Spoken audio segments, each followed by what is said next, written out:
Alhamdulillah wassalatu wassalamu ala Rasulillah nabiyina Muhammadin wa alihi wa sahbihi wa man walah. Asyhadu anna ilaha illallah wahdahu la syarikalah wa asyhadu anna Muhammadan abduhu wa rasuluh. Qala Allah Ta'ala fi kitabihil karim, ya ayyuhalladzina amanu taqullaha haqqa tuqatih wa la tamutunna illa wa antum muslimun, amma ba'd. Kita masuk ikhwatul Islam, pembahasan faslun ta'alluqul abdi bi rabbih. Fasal yaitu hubungan hamba dengan Rabbnya. La yazalul abdu munqati'an anillah hatta tattasila iradatuhu wa mahabbatuhu biwajhil a'la. La yazalul abdu muttasilan billah hatta tattasila iradatuhu wa mahabbatuhu biwajhil a'la. Senantiasa seorang hamba itu berhubungan dengan Allah sampai keinginan dan cintanya itu selalu bersambung dengan wajah Allah Subhanahu wa taala. Wal muradu bihadzal ittisal, yang dimaksud dengan bersambung di sini kata beliau, an tufdhiyal mahabbatu ilaih wa tata'allaqa bihi wahdah. Artinya cintanya itu betul-betul mengharapkan Allah Subhanahu wa taala saja, dan hatinya hanya bergantung kepada Allah Subhanahu wa taala. Fala yahjabaha syai'un dunah, dan tidak ada yang menghalanginya sedikit pun juga. Wa anta tasilan ma'rifatu bi asma'ihi wa sifatihi wa af'alihi. Lalu kemudian hatinya selalu ingin mengenal nama-nama Allah, sifat-sifatnya, perbuatan-perbuatannya. Fala yatmis nuraha dhulmatu ta'zil. Orang yang tidak mengimani nama dan sifat Allah, dia tidak akan pernah bisa mencintai Allah Subhanahu wa taala. Kama la yatmisu nural mahabbah dhulmatu syirk. Sebagaimana kegelapan syirik itu bisa menghancurkan cinta kepada Allah Subhanahu wa taala. Makanya orang yang mempersekutukan Allah Subhanahu wa taala, ya akhi, yang ia cintai adalah sebetulnya tandingan-tandingan selain Allah Subhanahu wa taala. Adapun Allah, mereka sering banyak melupakannya. Adapun ikhwatul Islam azakumullah, tandingannya itu yang mereka cintai. Maka Allah Subhanahu wa taala, ikhwatul Islam, mengingatkan dalam Al-Qur'an akan adanya orang-orang yang mencintai tandingan seperti mencintai Allah. Berarti mereka telah mempersekutukan Allah Subhanahu wa taala. Allah berfirman, wa min nas may yattakhidhu min dunillahi andada. Di antara manusia ada yang mengambil tandingan-tandingan selain Allah. Yuhibbunahum kahubbillah. Mereka mencintai tandingan itu seperti mencintai Allah Subhanahu wa taala. Ikhwatul Islam azakumullah. Maka orang yang senantiasa mentauhidkan Allah, cintanya akan berhubungan dengan Allah saja. Demikian pula ikhwatul Islam, keinginannya adalah dia ingin mendapatkan keridhaan Allah saja. Wa an yattasila dzikruhu subhanahu wa ta'ala, dan demikian pula zikirnya selalu berhubungan dengan Allah. Fayazula baina dzakir wal madhkur hijabul ghaflah wal tifati fi halid dzikri ila ghairi madhkurihi.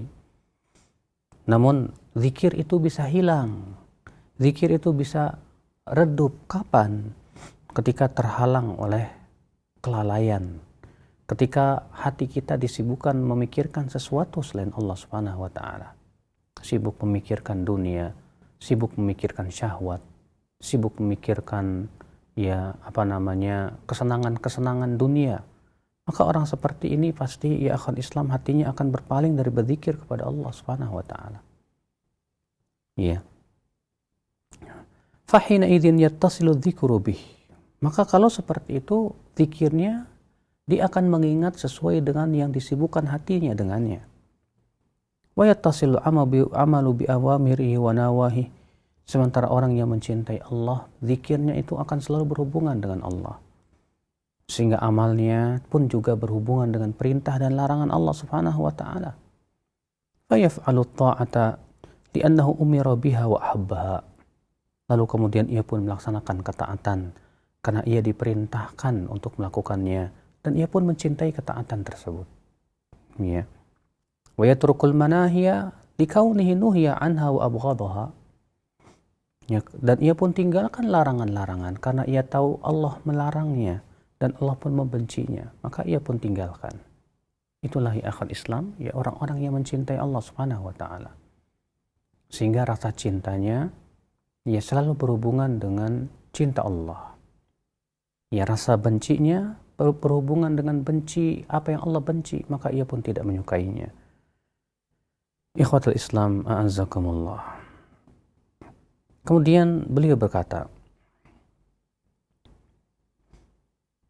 "Fahadha makna ittisalil amali bi amrihi wa nahyihi." Inilah makna ketersambungan amal ya dengan perintah dan larangan Allah Subhanahu wa taala. Wa haqiqatu zawalul ilalil ba'itsah 'alal fi'li wat tarki 'anil aghradi wal hududil ajilah.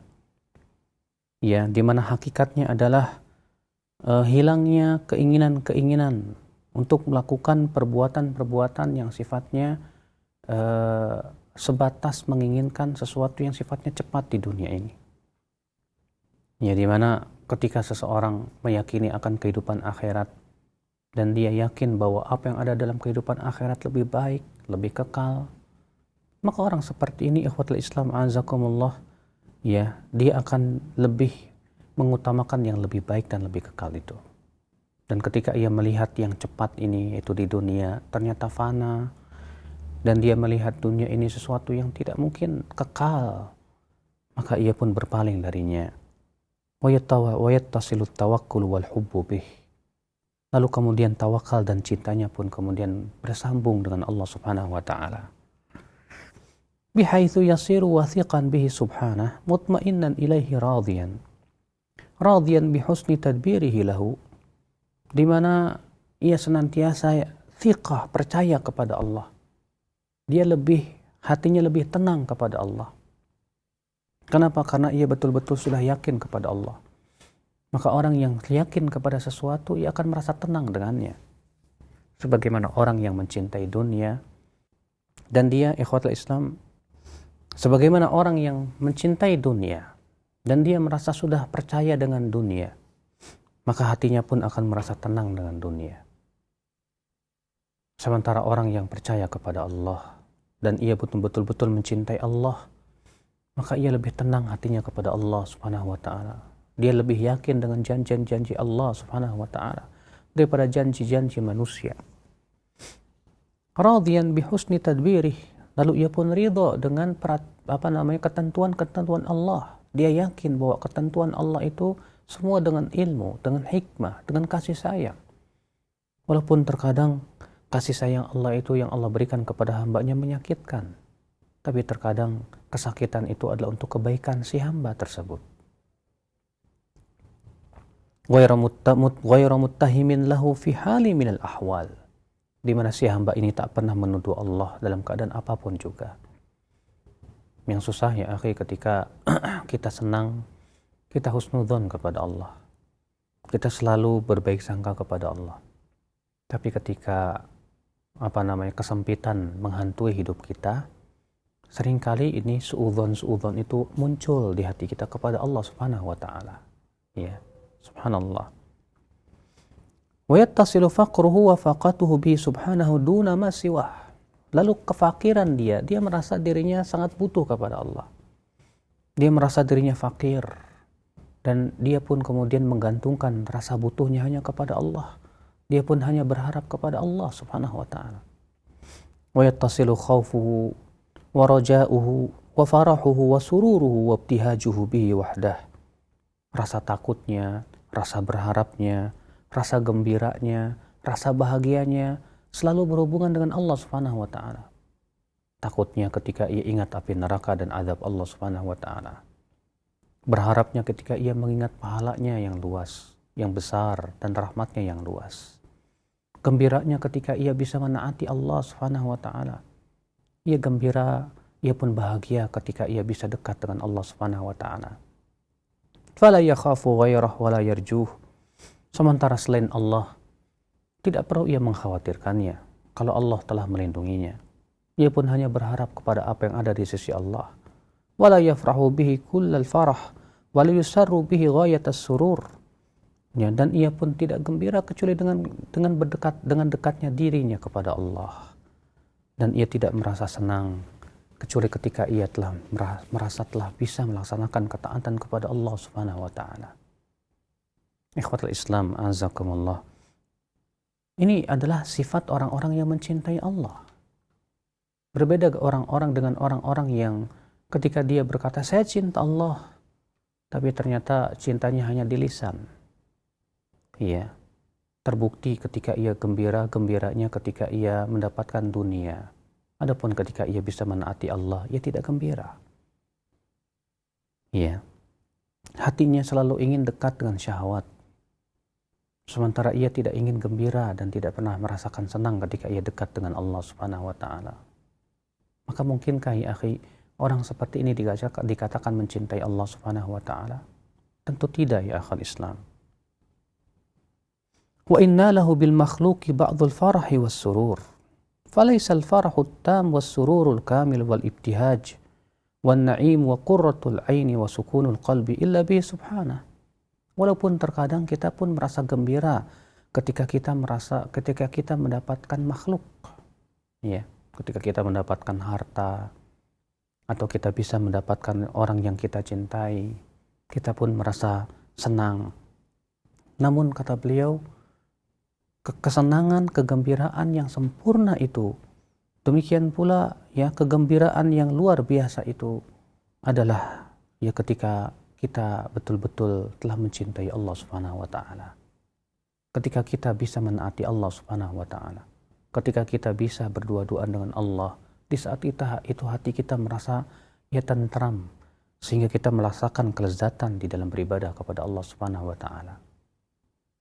Wa masiwah in a'ana ala hadzal matlab fariha bihi wa surra bihi wa in hujiba anhu fahuwa bil huzni bihi wal wahsya minhu wa ittirabil qalbi bi husulihi ahaqqu minhu bi an yafrah bihi. Ya, di mana akhwat Islam azakumullah, orang yang mencintai Allah itu ketika ia terhalang dari Allah, dia merasa sedih, dia merasa kesepian, hatinya pun berguncang. Ya, seperti kita ditinggalkan oleh orang yang kita cintai, pasti hati kita akan merasa sedih. Hati kita pun akan merasa terguncang. Ya, demikian kalau kita terhalang dari berdekat-dekatan dengan Allah Subhanahu wa taala, terhalang dari menaati Allah Subhanahu wa taala, hati kita pun berguncang, hati kita merasa sedih, hati kita merasa sempit. Itulah ya akhwat Islam, itu tanda bahwa dia memang mencintai Allah Subhanahu wa taala. Fala rahata wala surura illa bih. Sehingga hatinya tidak pernah merasa tentram kecuali dengan Allah. Au bima awsala bihi ilaih wa a'ana ala mardhatih.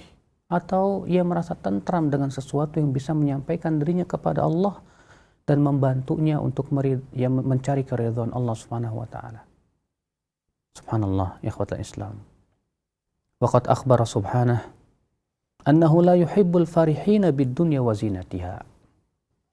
Dan Allah telah mengabarkan dalam Al-Quran bahwa Allah tidak suka kepada orang yang gembiranya ya ketika mendapatkan dunia, tapi ketika mendapatkan akhirat ia tidak bergembira. Allah tidak suka kepada orang yang seperti itu ya akhwat Islam. Ya. Wa amara bil farahi bi fadlihi wa rahmatih. Bahkan Allah menyuruh kita untuk merasa gembira dengan karunia dan rahmat Allah Subhanahu wa taala. Allah berfirman, "Qul bi fadlillah wa rahmatihi ya fabidzalika falyafrahu huwa khairum mimma yajma'un." Allah berfirman, katakan hai Muhammad, dengan karunia Allah dan rahmatnya lah hendaklah mereka bergembira.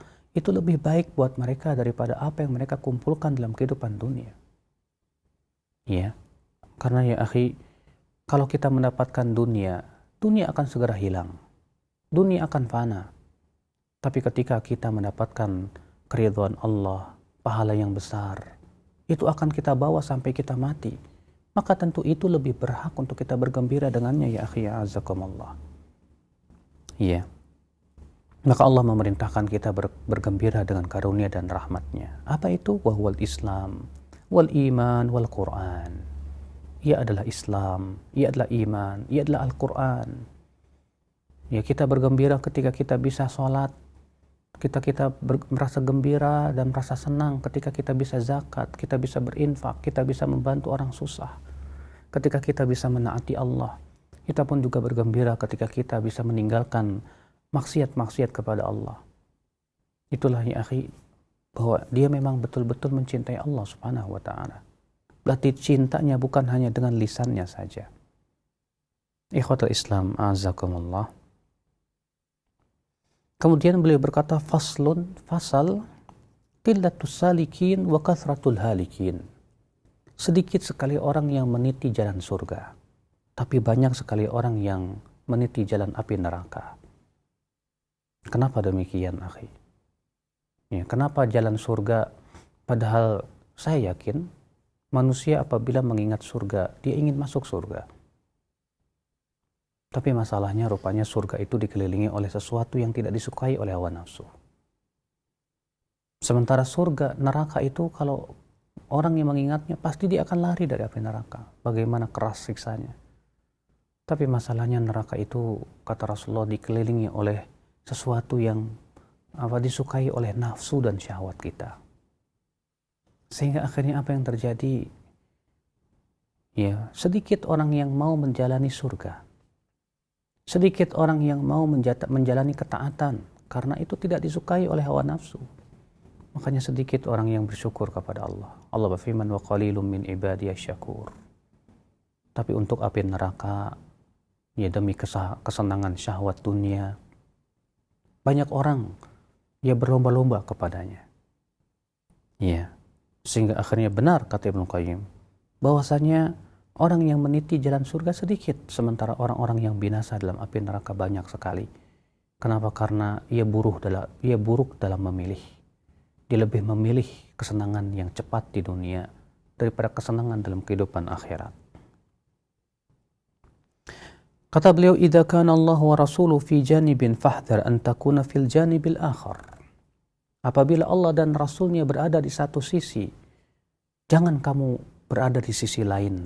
Jangan sampai, kata beliau, hati-hati, waspada itu. Fa inna dzalika yufdi ila al-musyaqqah wal muhaddah. Karena itu sama saja kita menentang Allah. Kita hendak melawan Allah Subhanahu wa taala. Wa hadza asluha wa minhu ishtiqaquha. Dan inilah hakikat daripada penentangan ya seorang hamba kepada Allah, di mana Allah dan Rasulnya di satu sisi, sementara ia berada di sisi lainnya. Ikhwatul Islam, azakumullah. Wala tastashil hadza. Jangan sekali-kali kamu menganggap remeh masalah ini. Fa inna mabadiyahu tajuru ila ghayatih. Ya, karena walaupun itu kecil, dia akan menyeret kepada yang lebih besar. Wa qalilahu yad'u ila katsirih. Ya, wa kun fil janibil ladzi fihi Allah wa rasuluh. Tapi hendaklah kamu berada di sisi yang disitulah Allah dan Rasulnya ada. Wa in kana an-nas kulluhum fil janibil akhar. Walaupun seluruh manusia di sisi yang berlawanan dengannya. Ikhwatul Islam, azakumullah. Makanya seorang mukmin itu selalu menapaki jejak kaki Rasulullah. Sebelum ia berbuat, yang dia pikirkan, apakah perbuatan saya ini dicintai oleh Allah atau tidak? Dan ini bukan suatu yang mudah. Ya, butuh kepada cinta, butuh kepada keimanan dan takwa, butuh kepada kekuatan hati, ya akhal Islam, azakumullah, ya, untuk menjalani aral-aral yang melintang berupa hawa nafsu dan syahwat. Akhal Islam, azakumullah. Fa inna lidzalika awaqibahi ahmadul awaqib wa afdaluha. Karena ketika kita mengikuti Allah dan Rasulnya, walaupun manusia semua memusuhi kita, kata beliau, tetap akibat yang paling baik itu ketika kita mengikuti Allah dan Rasulnya. Kenapa? Karena seluruh manusia tidak akan mampu melawan kehendak Allah. Apabila Allah menolong seorang hamba, siapapun manusia tidak akan bisa mencelakakannya. Demikian pula apabila Allah ingin mencelakakan seorang hamba, tidak ada siapapun manusia yang bisa menolongnya. Walisa lil abdi anfa' min dzalika fi dunya qabla akhiratih. Dan tidak ada yang paling bermanfaat bagi seorang hamba kecuali ketaatan dia kepada Allah. Ketika ia berusaha meniti jalan Allah dan Rasulnya, dia berusaha untuk yang mengikuti perintah Allah dan Rasulnya, maka itulah ya akhi yang bermanfaat buat dirinya, walaupun memang terasa berat, walaupun memang terasa pahit. Ya, sementara syahwat itu walaupun terasa manis, tapi ia manis sementara. Setelah itu berubah menjadi petaka, ya, dan kesakitan di dalam api neraka. Na'udzubillah. Ikhwatal Islam, a'azzakumullah. Lalu beliau berkata, wa aktsarul khalqi innama yakununa fil janibil akhar. Tapi kenyataannya banyak manusia ternyata lebih memilih untuk berada di sisi lain, ya, melawan Allah dan Rasulnya. La siyama idza qawiyatir raghbatu war rahbah fahunaka la takadu tajidu ahadan fil janibi alladhi fihi Allah wa rasuluh. Apalagi kalau sudah kekuatan syahwatnya sudah sangat kuat dan syubhatnya sudah betul-betul menghunjam di dadanya, maka pada waktu itu hampir-hampir ia tidak akan pernah berada di sisi yang di situ Allah dan Rasulnya ada. Bal ya'udduhu an-nasu naqisal aqli sayyi'al ikhtiyar li nafsihi wa rubbama nasabuhu ila junun. Ya. Bahkan ikhwatul Islam azakumullah, manusia yang berpikir saja akan beranggap ini orang kurang akalnya. Ya, ini orang ya gimana sih pemikirannya? Aneh sekali. Kenapa? Karena akibat daripada ia tidak menggunakan akal pikirannya untuk mengikuti Allah dan Rasulnya. Makanya setiap orang yang berbuat kesesatan itu ya akhi, mereka telah kehilangan akal. Ya. Orang-orang yang mengikuti hawa nafsunya, orang-orang yang mengikuti syahwatnya, ya mereka itu ya akhal Islam melakukan perbuatan-perbuatan yang sebetulnya akal manusia yang masih bersih akan menganggap ini ya menunjukkan akan kekurangan akal. Ikhwatul Islam, wa dzalika min mawarithi a'da'ir rusul, dan itulah warisan musuh-musuh para rasul. Fa innahum yanasabuhum ilal junun lamma kanu fi syakkin wa janibin wan nasu fi syakkin wa janibin akhar. Di mana ya akhal Islam, mereka malah para musuh Rasul tersebut malah menuduh Rasulullah dan orang-orang yang mengikutinya sebagai orang gila. Ya, sementara ia berada di satu sisi, Allah dan Rasulnya di sisi yang lainnya. Walakin man wattana nafsahu ala dhalik fa innahu yahtaju ila ilmin rasikhin bima ja'a bihi ar-rasul bima yakunu yaqinan lahu la raiba indahu fihi. Maka siapa yang ingin ingin mengokohkan dirinya untuk selalu bersama Allah dan Rasulnya, ya ini membutuhkan kepada ilmu yang kokoh ya terhadap apa yang dibawa oleh para Rasul, sehingga betul-betul ia punya keyakinan yang kokoh akan kebenaran Rasul salawatullahi alaihi wasallam. Wa ila sabrin tamin ala mu'adati man adahu walau mati man lama.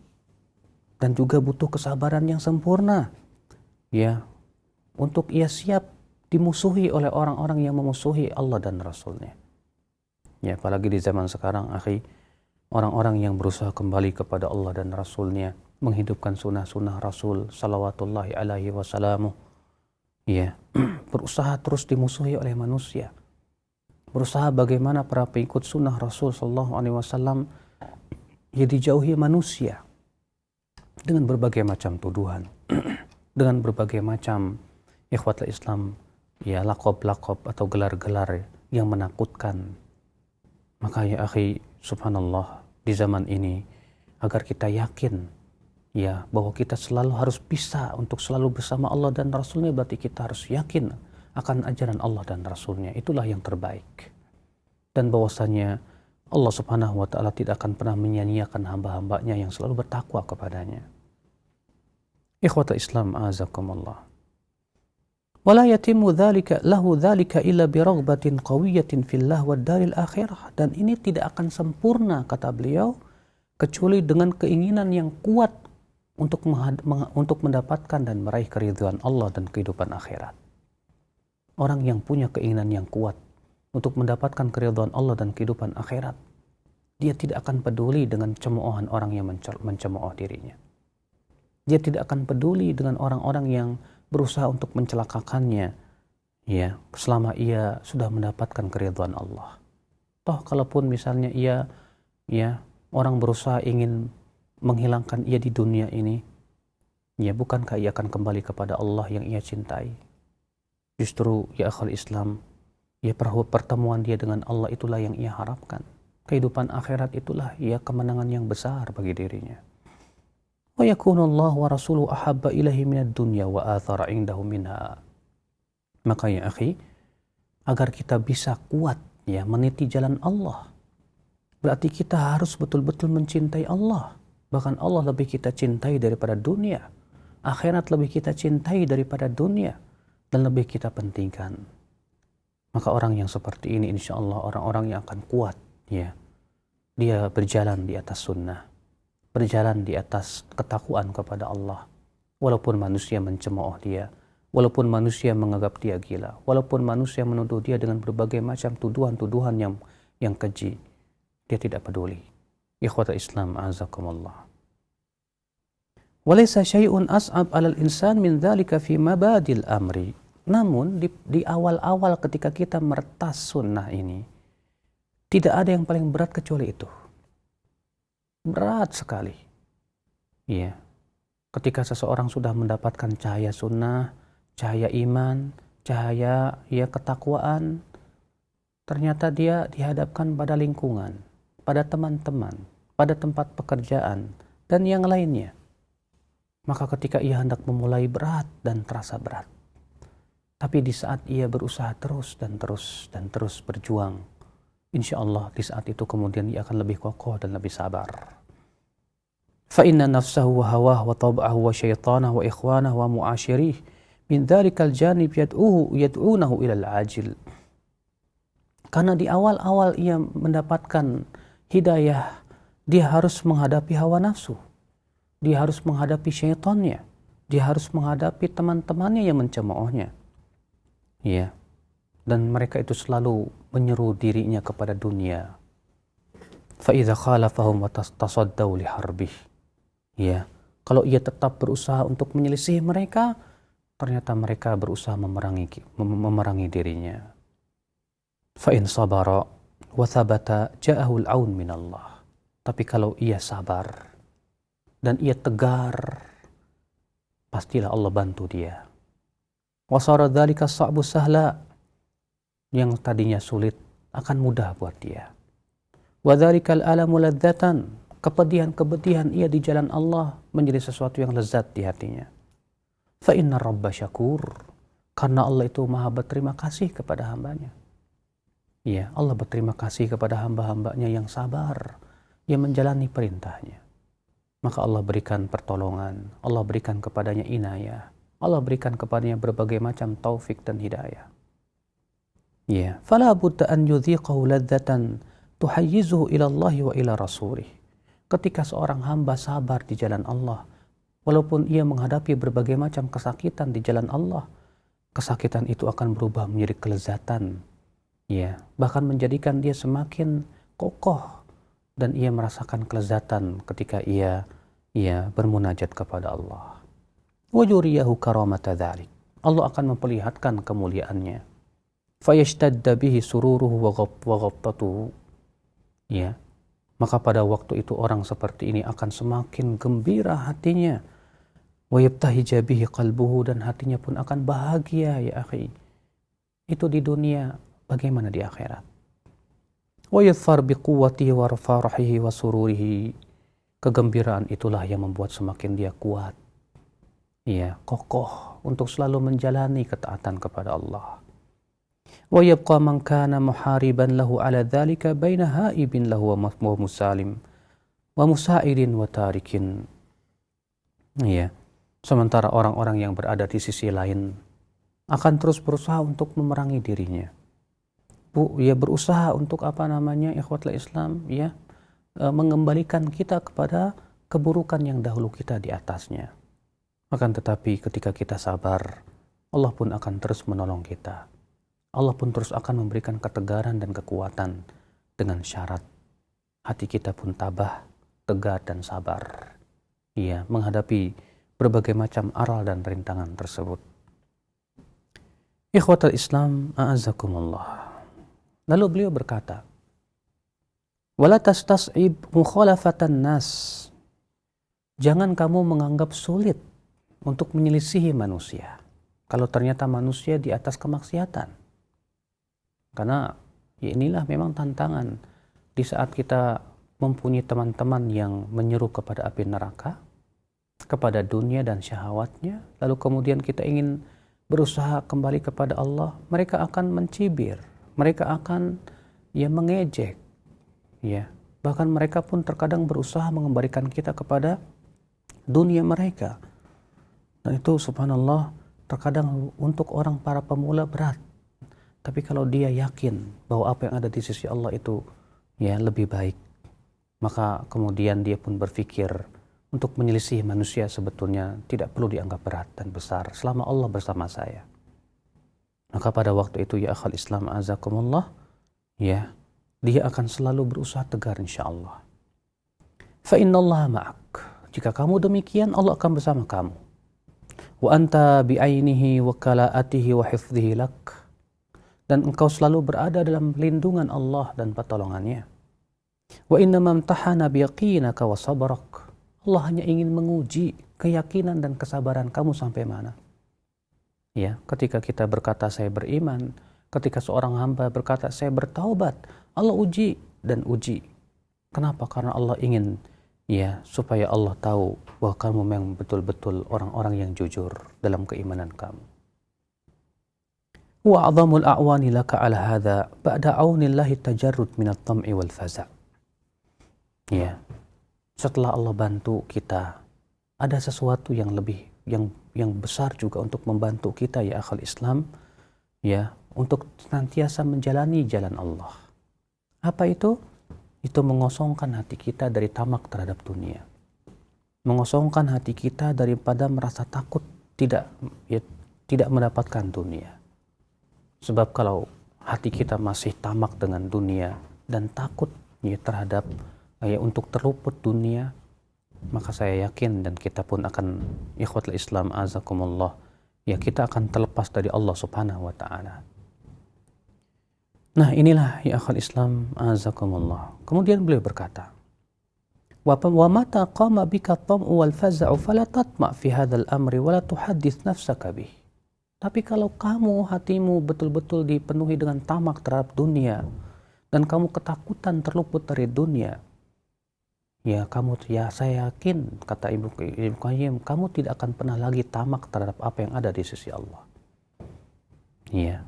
Kamu tidak lagi akan merasa takut untuk kehilangan imanmu, untuk kehilangan agamamu, untuk kehilangan cinta Rabbmu. Kenapa? Karena hatimu telah dipenuhi tamak terhadap dunia dan rasa takut untuk terluput daripada dunia. Na'udzubillah, nas'alullah salamata wal afiyah. Ikhwatul Islam. Fa in qulta bi ayyi syai'in asta'inu ala tajarrud min at-tam'i wa min al-faza'. Kalau kamu berkata, kata beliau, bagaimana aku bisa melepaskan diri dari tamak ini terhadap dunia dan rasa takut dari terluput daripada kehidupan dunia? Qultu, kata Ibnu Qayyim, jawabannya mudah. Apa itu? Bitauhid, dengan mentauhidkan Allah. Wa tawakkul alaih, bertawakal kepada Allah. Wa thiqatu billah, dan betul-betul percaya kepada Allah. Wa ilmika bi annahu la ya'ti bil hasanati illahu, dan kamu betul-betul berilmu bahwa tidak ada yang bisa memberikan kebaikan kecuali Dia, Allah Subhanahu wa taala, dan tidak ada yang bisa menghilangkan dosa dan keburukan kecuali Dia, Allah Subhanahu wa taala. Dan kamu yakin bahwa urusan itu semuanya milik Allah. Maka kalau kamu punya seperti ini, akan hilanglah ketamakan kamu dan rasa takut kamu untuk terluput daripada kehidupan dunia. Ikhwatul Islam azakumullah. Inilah ya akhi, pelajaran yang sangat agung yang kita dapatkan dari perkataan Al-Imam Ibnu Qayyim ini. Bahwa di manakah hati kita sekarang ini? Apakah hati kita selama ini selalu tamak terhadap dunia dan takut terluput dari kehidupan dunia, sehingga di saat itu pun kita pun telah kehilangan tamak kepada apa yang ada di sisi Allah? Walaupun lisan berucap, saya mau masuk surga, tapi ternyata untuk meretas jalan surga itu terasa lemah kakinya. Bahkan ia berjalan bagaikan orang yang berjalan di tempat. Maka dari itu ya akhi, a'azakumullah, jadikan rasa tamak kita kepada apa yang ada di sisi Allah. Dan rasa takut kita, takut terluput dari keridhaan Allah Subhanahu wa taala. Sehingga pada waktu itu kita senantiasa menjadi orang-orang yang berlomba-lomba dalam kebaikan. Wabillahi taufiq. Nah, Ustaz, barakallahu fikum wa jazakallahu khairan. Terima kasih atas materi dan bahasan yang sangat bermanfaat yang Ustaz sampaikan kepada kami di kesempatan pagi hari ini. Dan di ukhatil Islam, a'azani Allahu wa iyyakum, bagi Anda yang ingin bertanya pada kesempatan pagi hari ini bersama Ustaz Abu Yahya Badrus Salam LC, kami persilahkan menghubungi nomor kami di 0218236543. Sebutkan nama dan alamat Anda. Juga Anda bisa mengirimkan beberapa pesan singkat di 081317776543 atau nomor kami yang lain di 0819896543. Kami akan berikan kesempatan yang pertama bagi Anda yang menghubungi kami. Halo. Assalamualaikum. Waalaikumsalam warahmatullahi. Dengan Bapak siapa, di mana? Dari hamba Allah di Bekasi. Silakan Bapak pertanyaannya. Mungkin agak menyimpang, tapi kaitannya ini tentang keluarga. Halo. Ya. Silakan Bapak hamba Ya. Allah. Saya punya masalah. Orang tua memaksa untuk tinggal di rumahnya dengan pilihan jika tidak tinggal di orang tuanya sudah tidak diaku anak dan tidak mendapat ridha Allah. Kemudian apa yang menghalangi Bapak untuk menaati orang tua Bapak? Memang satu, saya kan punya pertimbangan jauh dari tempat kerja, terus ingin membina rumah tangga mandiri. Sementara orang tua tetap ini memaksa dan dengan istilah mengusir dan tidak mengaku anak dan tidak mendapat ridho dari orang tua. Sementara si istri sekarang memilih orang tua. Apa yang harus dilakukan? Maksudnya istrinya Bapak ya Pak ya? Iya. Bukan Bapak, bukan? Ya, jadi pilihannya orang tua tetap memaksa. Orang tua Bapak ini? Oh, bukan orang tua, mertua. Mertua. Mertua. Oh Maaf, iya, mertua memaksa untuk tinggal di tempat di rumahnya. Baik, Bapak. Sementara ya saya tidak bisa. Nah, artinya diusir.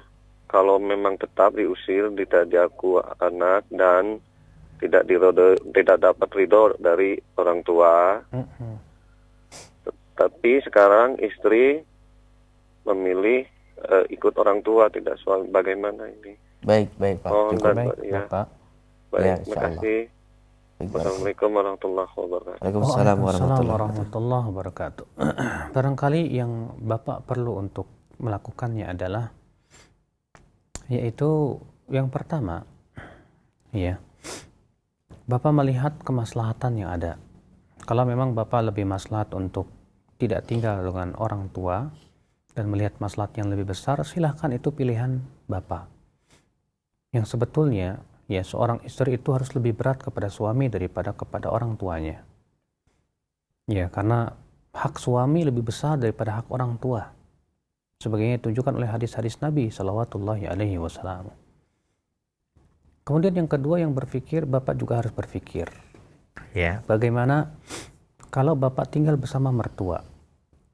Kalau memang keberadaan Bapak di sana itu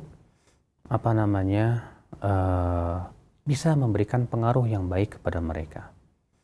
Anggaplah Bapak di sana sebagai seorang dai yang Bapak ingin berusaha untuk mengajak mereka kepada kebaikan. Lalu kemudian Bapak ingin berpikir, ya, bagaimana saya ingin bisa memberikan sebuah perubahan. Maka Bapak misalnya nggak apa-apa ngikutin dulu keinginan mertua, kemudian tinggal di sana sambil Bapak mendakwahi, sambil Bapak mengajak mereka ngaji, sambil Bapak berusaha untuk mewarnai mereka, dan Bapak pun juga memperlihatkan akhlakul karimah kepada mereka, sehingga mereka mau tertarik kepada, ya, sunnah Rasulullah salawatullahi alaihi wasallam. Nah, kalau Bapak betul-betul ada tujuan kebaikan seperti ini, insya Allah bagi Bapak itu menjadi mudah biidznillah. Iya. Makanya coba Bapak juga pertimbangkan tentang bagaimana keadaan nanti buat anak-anak kalau Bapak misalnya harus mempertimbangkan atau kekeh untuk tidak mau, kemudian akhirnya terjadi perceraian. Ini juga tentunya harus dipertimbangkan lebih jauh lagi. Maka ya sedikit Bapak mundur atau dalam artian mengalah, tapi kemudian untuk tujuan yang lebih mulia dari itu, mudah-mudahan itu semakin meringankan langkah kaki Bapak. Wallahu a'lam. Nah, Ustaz, barakallahu fikum. Dan berikutnya ikhwatal Islam, kami berikan kesempatan kembali. Silakan di 0218236543 di belakang Bapak yang bertanya tadi di Bekasi. Halo. Assalamualaikum. Waalaikumsalam warahmatullahi wabarakatuh. Dengan siapa di mana? Aisyah di Sidomulyo. Suaranya diperjelas, mohon maaf. Silahkan pertanyaannya. Aisyah di Sidomulyo. Ya, silakan pertanyaannya. Silahkan Bu Aisyah. Ya. Assalamualaikum Bapak. Waalaikumsalam warahmatullahi wabarakatuh. Mohon maaf, saya mau bertanya seperti ini. Saya kalau membaca terjemahan Al-Quran dan mendengar Bapak berdakwah, saya itu bertanya-tanya dalam hati. Begini Bapak, jika para laki-laki yang ahli surga akan mendapatkan istri 2 dan bidadari yang suci dan cantik. Terus jika para wanita yang ahli surga itu kedudukannya di sisi Allah itu bagaimana? Sedangkan yang laki-laki semuanya mendapatkan istri bidadari yang suci. Terus para wanitanya bagaimana? Sedangkan manusia tiada yang suci. Baik, cukup Iya. ya. Itu saja, terima kasih. Ya. Wassalamualaikum. Waalaikumsalam warahmatullahi wabarakatuh. Seorang wanita di surga tidak akan ada satupun wanita yang tidak punya suami. Setiap wanita akan dinikahkan dengan laki-laki penduduk surga. Kalau ternyata ada seorang wanita misalnya dia meninggal dalam keadaan dia masih lajang, tapi ia wanita yang bertakwa kepada Allah, iya, maka Allah akan Allah akan menjodohkan si wanita tersebut dengan laki-laki yang ia sukai, iya. Dan tentunya yang selevel dengan derajat dan tingkatan ketakwaan dia. Ya, maka Allah akan mengawinkan ia dengan laki-laki lain yang dia juga penduduk surga. Masya Allah, ya. Maka dari itulah ini merupakan sudah ketentuan dari Allah. Dan di dalam surga sudah tidak ada lagi rasa cemburu. Iya. Ketika seorang laki-laki diberikan oleh Allah bidadari, bahkan ada penduduk surga yang diberikan oleh Allah Subhanahu wa taala, ya diberikan 100 bidadari. Ada juga yang diberikan 70 bidadari. Ada yang diberikan 2 bidadari. Ya, sesuai dengan tingkat surga dan tingkat keimanan dan amal soleh dia. Ya, namun tidak ada satupun penduduk surga laki-laki yang mempunyai 1 bidadari saja. Makanya di dalam surga tidak ada yang punya yang monogami, tidak ada. Di surga semua poligami. Dan pada waktu itu subhanallah tidak ada satupun rasa cemburu di dalam surga. Ya, karena apa? Mereka diberikan oleh Allah kenikmatan-kenikmatan yang luar biasa. Dicabut rasa cemburunya di hati mereka. Maka dari itu ya akhal Islam azakumullah, ya Ibu Aisyah, ya kalau ibu masuk surga insya Allah akan berikan kepada ibu laki-laki yang sepadan dengan ibu, ya sebagai suami ibu yang paling ibu cintai. Wallahu a'lam. Nah. Barakallahu fikum wa jazakallahu khairan. Pertanyaan berikutnya kami berikan kesempatan kembali, silahkan di 0218236543. Kami berikan kesempatan yang ketiga. Waalaikumsalam warahmatullahi wabarakatuh. Pak Rasid, Pak. Ya, silahkan. Begini Pak Ustadz, terkait dengan meniti jalan surga atau neraka ini sebagai seorang suami Pak Ustadz, karena menderita sakit diabetes, kan sudah bukan rahasia umum lagi ketika suami ini tidak dapat menjalankan kewajibannya terhadap istri dengan memberi nafkah batin. Nah, di segi lain, dengan sakitnya ini dia akan terhindar dari katakanlah godaan setan untuk berbuat maksiat di luar. Nah, bagaimana nih Pak Ustadz dua hal ini gitu? Suami ini tidak bisa memberi nafkah batin ke istri, padahal itu kewajibannya. Di lain pihak, karena penyakitnya ini dia justru terhindar dari berbuat maksiat di luar. Nah, ini mohon pencerahan Maksud pertanyaannya apa, Pak? Ya, bagaimana ini, apa sampai jatuh dosakah ketika dia tidak melaksanakan kewajiban yang terhadap istri, sementara untuk berbuat yang di luar kan dia terhindar Pak Ustadz karena ketidakmampuannya. Terima kasih Pak Ustadz. Assalamualaikum warahmatullahi wabarakatuh. Para ulama berkata, la wajiba, ya, tidak ada kewajiban illa ma'al qudrah, kecuali kalau mampu. Artinya kalau kita tidak mampu maka tidak ada kewajiban. Di saat bapak sakit ataupun seorang suami sakit tidak bisa melayani istrinya, maka kewajiban ini menjadi gugur dan dia tidak berdosa sama sekali. Bagaimana? Dia hendak memenuhi kebutuhan biologis istrinya sementara dia sendiri sakit dan tidak mampu. Iya. Sementara dia sendiri sakit tidak bisa berbuat apa-apa. Maka yang seperti ini dimaafkan oleh Allah Subhanahu wa taala. Iya, yang berdosa di saat ia mampu tapi ia tidak memberikan hak kepada istrinya. Di saat ia sehat, dia tidak memberikan hak istrinya. Itu zalim, ia berdosa. Tapi ketika ia tidak mampu, maka kewajiban itu menjadi gugur, Bapak. Ya, sebagaimana sholat, ya kalau berdiri tidak mampu, silahkan duduk. Demikian pula zakat, kalau kita belum ada nisabnya, ya, maka tidak ada kewajiban zakat. Puasa di saat kita sakit parah, tidak ada kewajiban puasa. Demikianlah, sebuah kewajiban itu selalu dihubungkan dengan kemampuan. Ya, di saat kita tidak mampu, tidak ada kewajiban. Di saat kita mampu, disitulah ada kewajiban. Wallahu a'lam. Nah. Baik, Ustaz, barakallahu fikum wa jazakallahu khairan. Terima kasih atas jawaban bagi Pak Rasid yang bertanya dan untuk kita semuanya, semoga bermanfaat.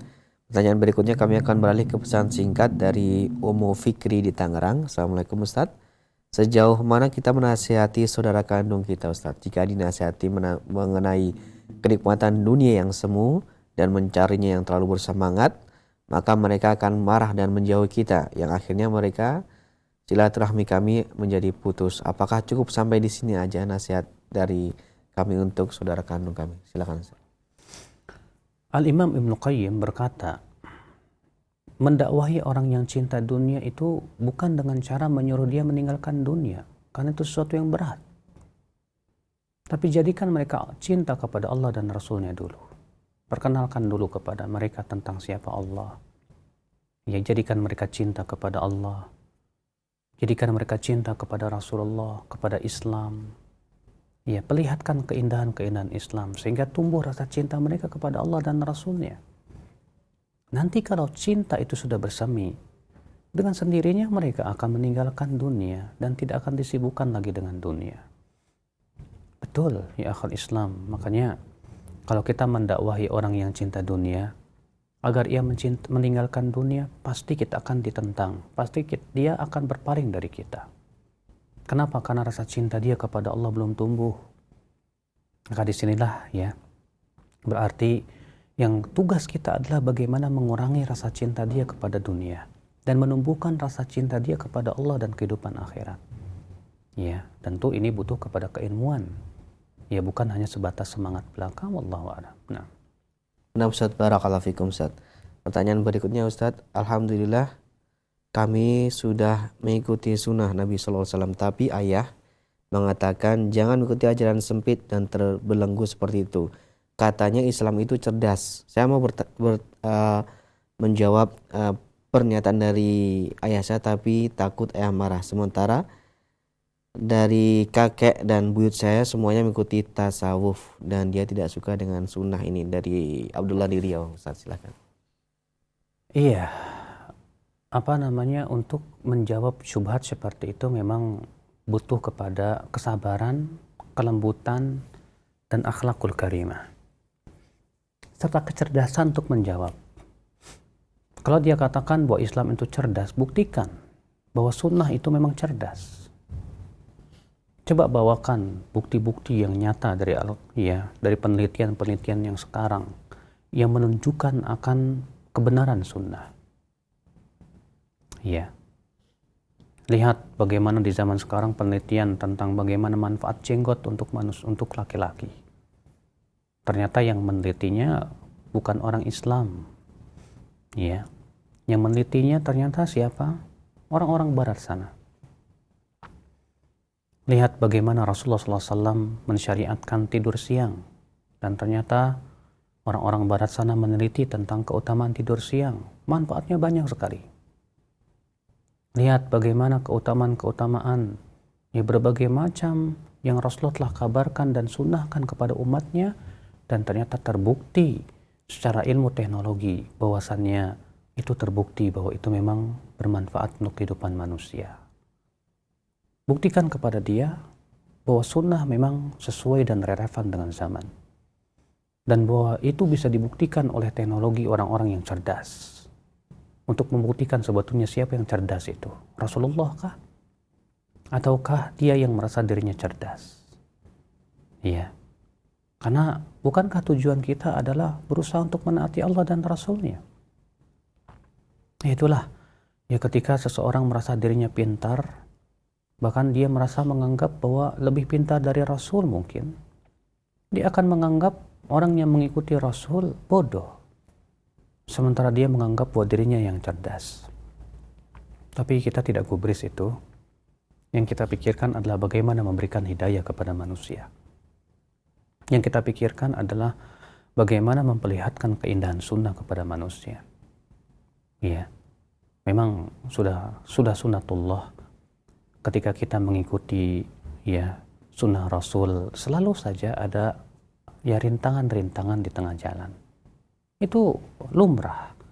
Dan itu adalah sebagai ujian agar Allah mengetahui kekokohan kita dalam berpegang kepada sunnah. Agar Allah Subhanahu wa taala mengetahui bahwa kita ini memang orang-orang yang jujur dalam keimanan kita kepada Allah dan Rasul-Nya. Nah inilah kewajiban kita adalah untuk terus bersabar di jalan Allah Subhanahu wa taala. Wallahu a'lam. Nah.